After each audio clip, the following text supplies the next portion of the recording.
Good day, lords and ladies, and welcome back to Backpack Hero. This is basically a mixture of a quick channel update and upload update and some additional features that I found out about Backpack Hero and where the game is heading to in the future that I didn't cover in my Cornish First Look two-parter. So I'm just bundling all this information into a quick video on Friday and to explain some of the reasons of what's going to be happening starting next week from Monday onwards. So first things first, my upload schedule for the coming months is going to be a lot more sort of pre-recorded, which means there's going to be more content which is I can batch record. That being said, I am working on a new RimWorld Let's Play series which should drop on next Friday. Which should be a very interesting thing. It's been a bit of a chore for me to get working, so I didn't want to basically start recording it until I'd ironed out all the bugs and got everything perfectly working in order. Also, starting next week, we'll have the conclusion of the Citizen Sleeper series. The final chapter called The Purge is dropping as of recording today. It hasn't dropped by the time I had recorded this. And due to some time constraints, I don't have time to basically hang around for it to come online. So you're getting this video instead. Not that this video doesn't contain extra content. There's a number of things about Backpack Hero that I found out after recording, both that was not hidden, but was basically not in the tutorial section of the game. I would say they do need to do a bit better job of explaining some of the things in advance, because it was a bit of a surprise to me and why I wanted to bring it up in a sort of additional information video and show it off. But yeah, so on Mondays you will be getting the continuation of the Citizen Sleeper series with the final episodic chapter called The Purge, and that will be on Mondays and Wednesdays until that finishes, and then we'll have a new series. Still debating what to have. I may go and pick up a proper RPG game. I'm really hoping that Warhammer 40k Rogue Trader drops, because I want to do a series on that. If not, I'll find something else to do. Looking at doing maybe Dragon's Dogma or one of those kind of games, maybe do Dwarf Fortress.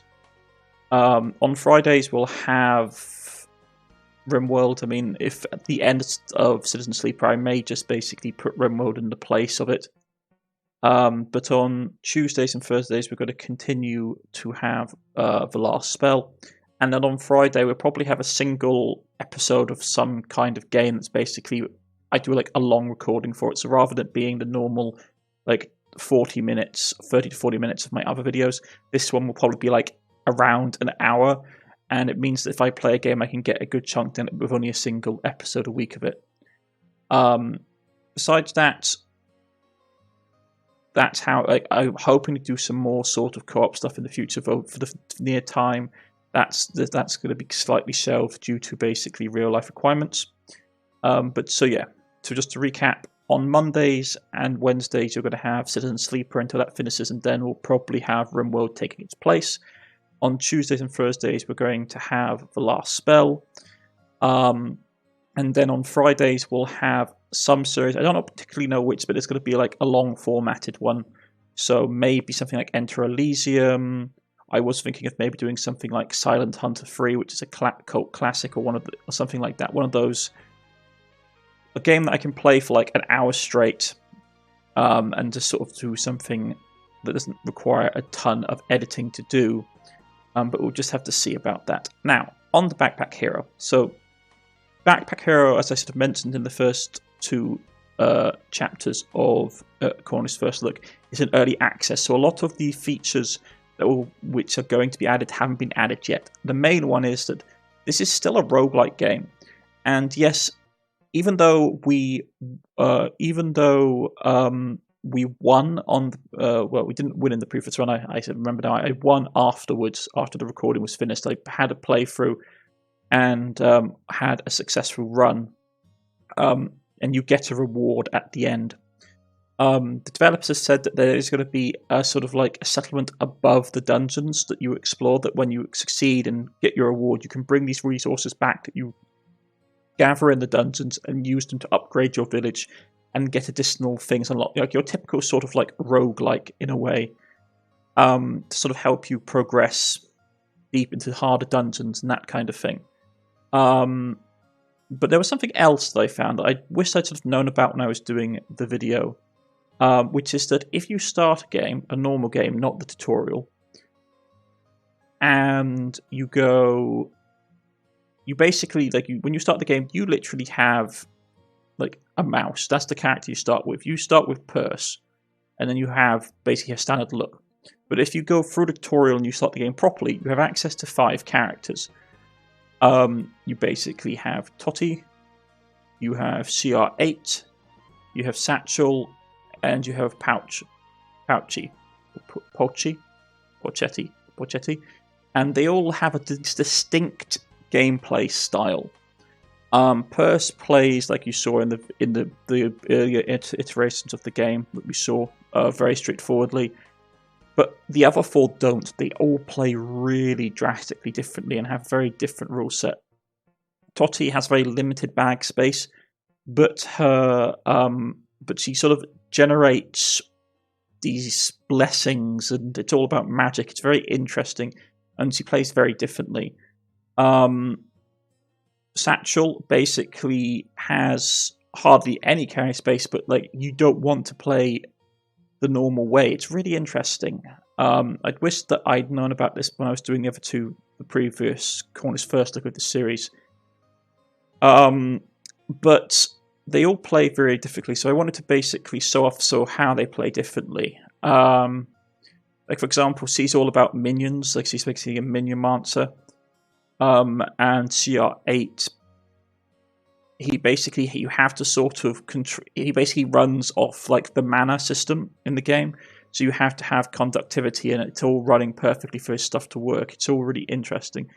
I'll show off Satchel, because Satchel, in my opinion, is one of the easier of the 4 different characters to play outside of the base one. So let's take Satchel, and here you go. We have different modes. So you have your standard mode. You have Classic Matthew. Start with Matthew, who basically, similar if you ever played Slay the Spire, when you have the whale at the beginning, offers you a bonus to go forward. It's basically that. Then you have various modes here, of easy mode, endless mode, basically never ends. And then you have ever-increasing difficulty. You've got glass cannons, you've got another way, that start with your standard items, all that kind of thing. And it's just loads of different ways of playing. Bird Ninja. You can't find items of these types, so you can't find weapons, armor, shields, instruments, or drums. You can still find shuriken. So it really alters how you play. There's more loot. Build a bird. Your energy starts at 1 and increases each turn. So there's loads of different modes that you can play, which is really interesting. You can also delete your save when you die, so you can't come back from an earlier save, which is really nice, and it adds a variety. Because when I first played the game, I would admit, I thought, okay, this is really fun, but it sort of lacks content. I wonder how they're going to go from here. And then I saw these things after doing the first 2 recordings, and I thought, wow, I wish I'd seen this. I wish, in some ways, rather than them dumping you right into the tutorial, they basically go, okay, here are the modes. We advise you basically do the tutorial mode first, and then try something different. Because it sort of allows you to edge into how you're going to play. We're going to do a standard run, and I just want to show off how the different systems in the game work. They all play very differently, which is really cool. Okay, so the way that Satchel here works, which is different from how you saw the other character work, is that his backpack, as you can see, is ripped and torn and broken. And the way you get around that with him is you basically have multiple little pockets, and as you can see here, this thing, for each feather sieve in another pocket, you get +2 damage. So the way that he works is that his pockets don't have to be connected, and in some ways it's beneficial for him not to be. If they are not connected, it means that he can get lots of interesting bonuses. So you want to basically spread out your pockets to get as many pockets as possible to get different stack bonuses, while also having to balance having a central compartment for getting bonuses, say, from armor and all that kind of thing. But here we go. So let's go the Bramble or the Crypt. Personally, I like the Bramble. The Crypt can be a bit hard, in my opinion. But he works off charm. So, for example, if you want to, you can play him so that he charms enemies. And when enemies get charmed, they flip over to the opposite side. It is very interesting. Man, this actually is a pretty hard fight. Let's make a deal. Get a rare item of the same type. There's no guarantee. Let's try. What do we get?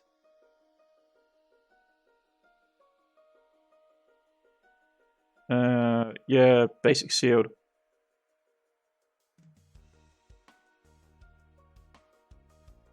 So we get that. Yeah, not bad. Same as Ardwin, can push enemies back.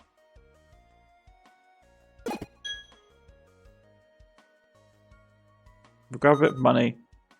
Man, the fact that we've got an enemy chasing us down, an elite enemy chasing us down straight away is actually pretty nasty. So let's armor up. And then we are going to start trying to charm. Now, charm works in this game a number of ways. By basically, it degrades over time unless you have other things playing, but once you reach their standard health, the charm takes over and they become locked. Okay, so let's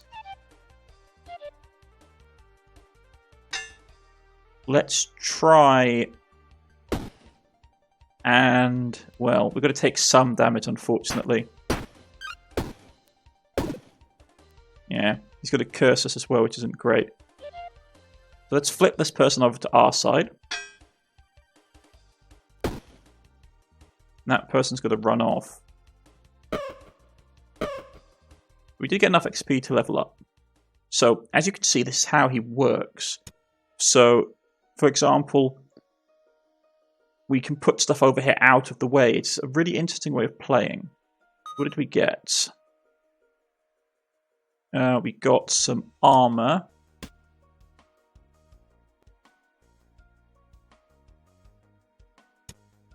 Let's do something like this. Will give us a nice chunk of armor, still have the feather, and we have a bit of space.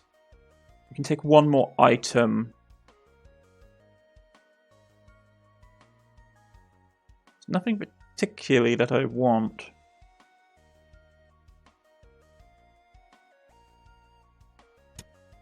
Yeah, let's grab that potion and then we'll be fine.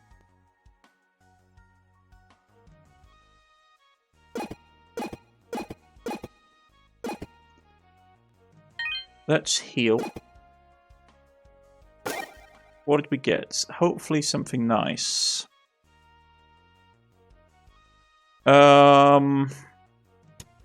Take that, and we'll take the dart. I was hoping for some musical instruments because this class is really fun to play if you can charm enemies. Okay, so who do we fight? We're fighting these guys. Okay, this isn't great. Our starting lineup is actually pretty bad. We haven't got any real weapons either. I am gonna just straight up say, like, we may be in a tough situation.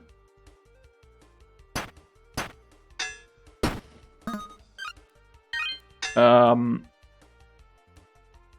so let's play the flute again. I need to stop him from running away if possible. Alright, there we go.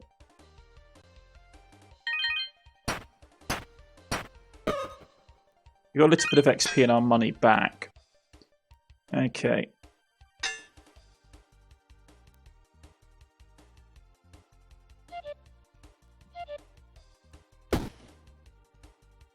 Yeah, we just haven't got the card drop, well, the item drop that we really need to make his charm build work.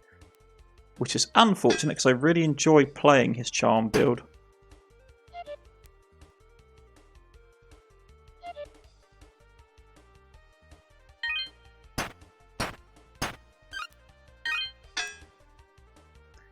Yeah, this is not going great, to be honest, folks.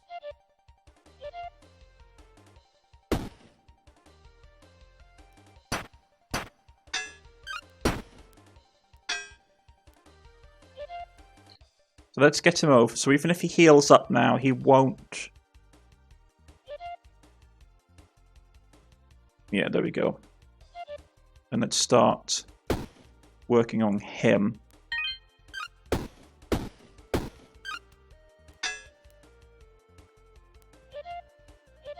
You do get quite a nice XP boost for basically not killing foes, I find. That might be my imagination. Okay, what do I want to grab? Let's grab another pocket. No, I don't want to join it to anything. Let's go there.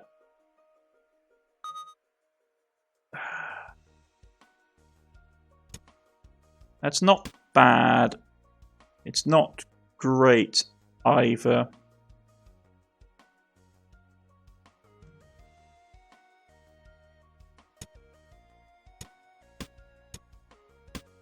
You get that. Adjacent armor adds +2 to block.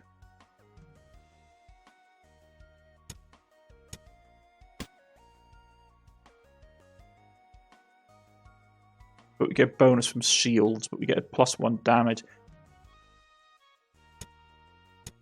+1 damage isn't great.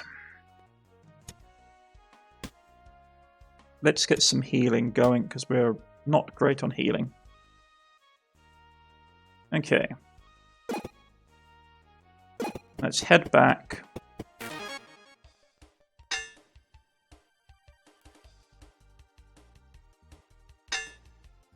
Okay. I need to heal some health. Then let's throw that. And we get a bit more charm going on. They're getting their armor up. And that person is going to flee. I should have done it a different way. Okay, what do we have here? Can be used one time each turn. Ooh, very nice. So let's get that going. Very nice. We can't take anything else. Another free heal item would be nice, to be honest.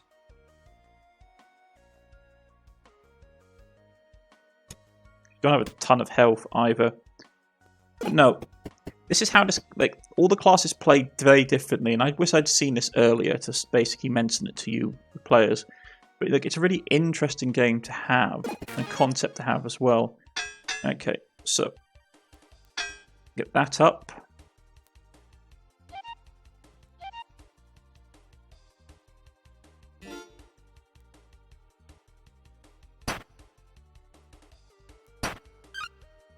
And he's summoning someone. Okay, so we need to actually... We actually need to...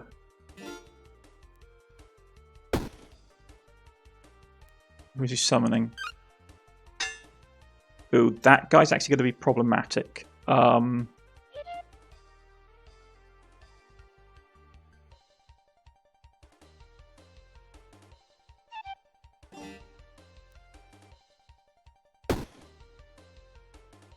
He's going to get away. So we didn't get as much XP as we wanted, but we did level up. Okay. Let's grab that. Adjacent drums.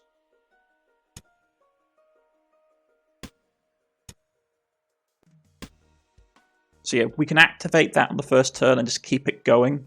We get passive musical instrument going, which is nice. I will grab that. So far we haven't got a lot of any kind of offensive items, which is a bit worrying. No thanks. We don't have any room anyway. I need to shop really if I want anything. Bit of extra XP.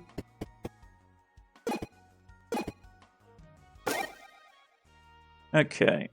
crossbow, fist for first year, nothing particularly outstanding, but an enemy here is useful. Okay. I'm gonna first of all, I'm gonna start getting that going. I will then grab him because he's gonna run away and we'll lose XP. So let's start by getting some music going. We'll also... yeah, we haven't got a ton of damage, unfortunately.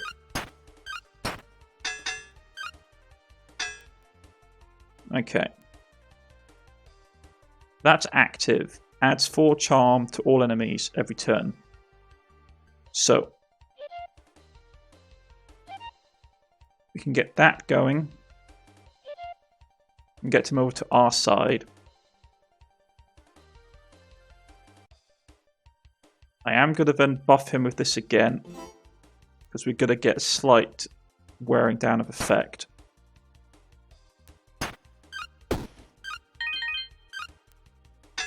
Okay, so that's all this. We now have a good combo, because now we've got charm constantly increasing. Get them over to our side. And now you can see the real power of this character coming through. If you can get the passive charm to increase, healers heal you. You don't need to worry so much about things. It is a really interesting way of playing. Let me get extra XP. Fantastic. So, that's 5 to all enemies.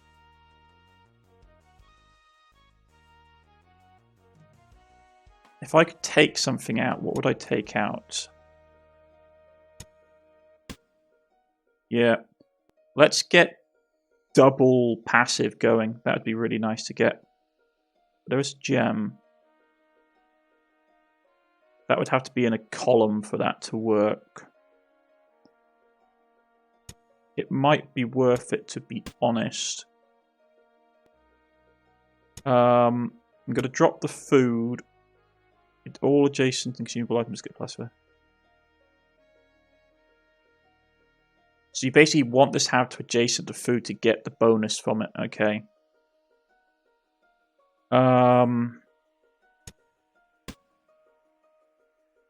Adjacent thing, we can put it in.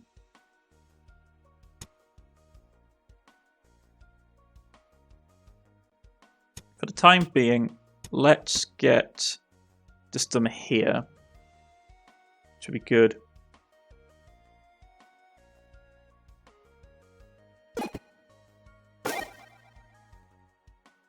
Some dice rolls. Adjacent weapons. Yeah, we're not doing great for weapons, to be honest.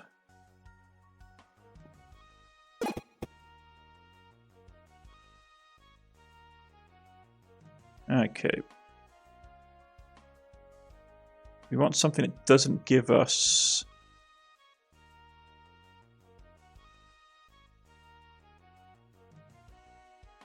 yeah, not a lot of these are actually what we want, to be honest. I'm hoping for the gloves, if nothing else. Yeah. Not bad.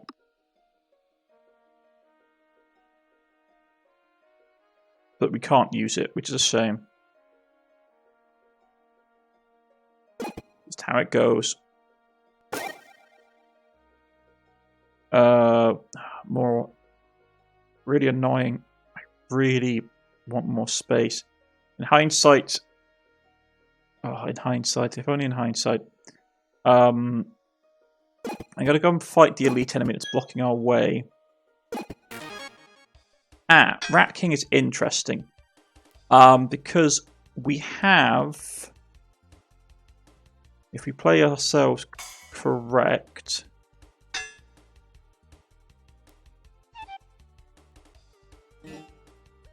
we can, if we play ourselves correct, get him down enough that next turn he'll be on our side. We're going to take a good chunk of damage.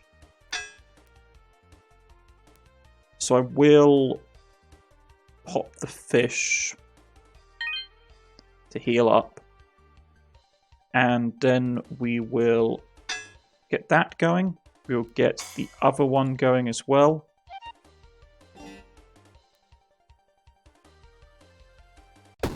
Hit him for a little bit of damage.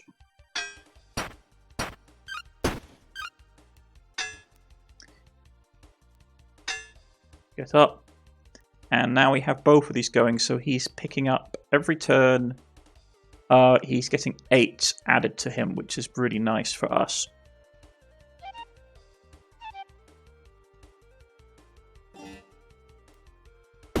A quick hit with my little blade.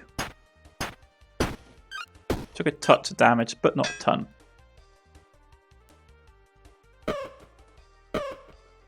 And we leveled up again. What did we want to get now? Let's see if we can actually get something.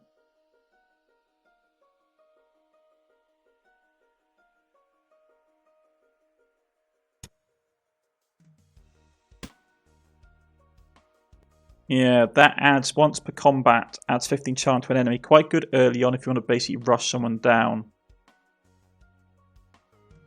What else can we get? Nothing that we can really fit into any easy space, unfortunately.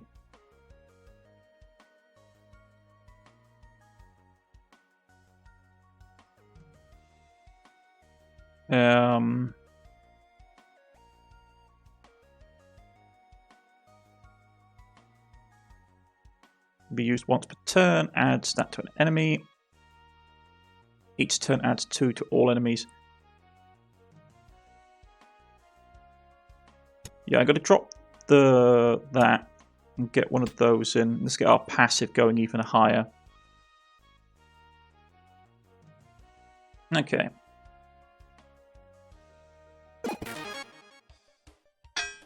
Ooh, dangerous foes. Okay. Yeah, I want to basically get this person out of the way quickly. So I don't want the curse on my character. Then we'll get the passive going. Interesting thing is, when the enemy's on your side and does a curse, you get an automatic bonus, which is really nice. You get a blessing. Right, yeah. So they're coming out with fire. Let's get that going. And we'll get this going a couple of times.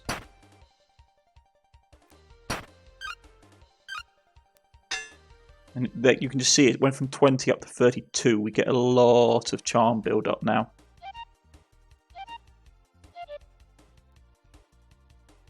And you get a nice chunk of XP for basically taking them out.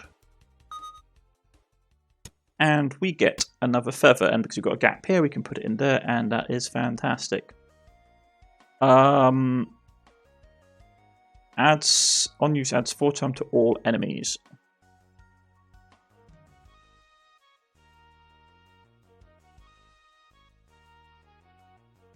So we'd lose 1 on just a particular enemy, but we can then increase it across the board to all enemies, which is really nice.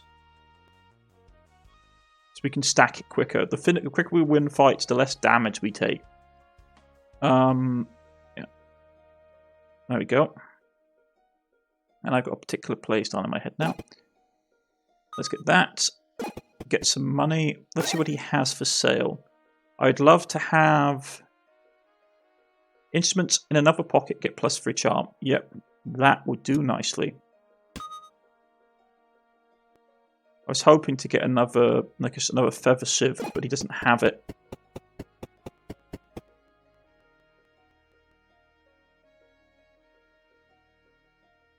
$10 gold, add damage to an instrument. No, we'll get the block and we'll put it on the shield. But you can see this is a really interesting playing style to play with. Unlike the other one where you were basically constantly just ever expanding the bag and just filling it full of loot, this one you have to have a real much more grasp of how you want to play. I'm not going to say it's going to be easy though. We don't have the strongest build.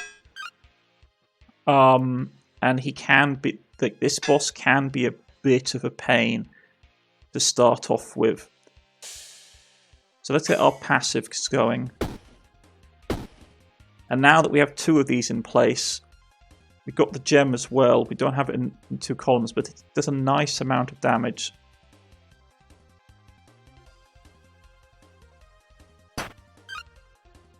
So he's going to get stronger, and we need to basically constantly be increasing our charm on him.